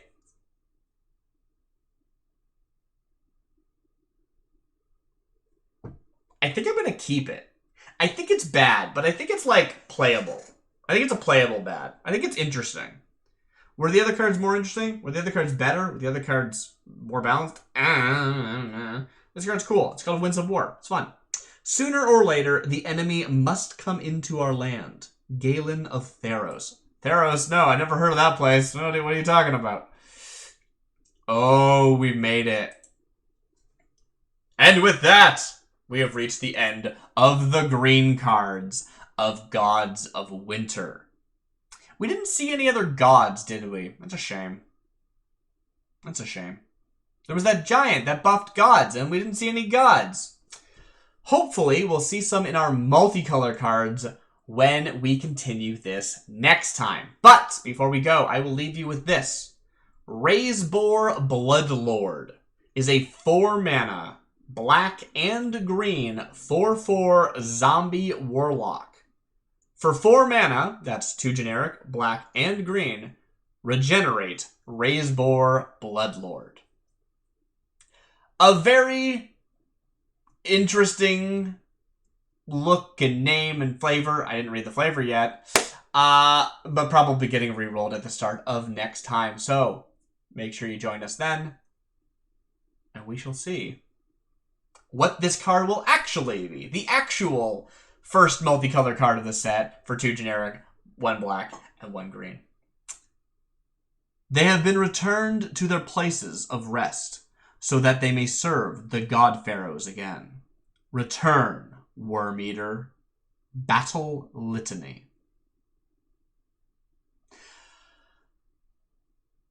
I have been DarcyBits. This has been another session of forging cards with Urza's Artificial Intelligence for the new AI-generated set, Gods of Winter, based off of Theros Beyond Death.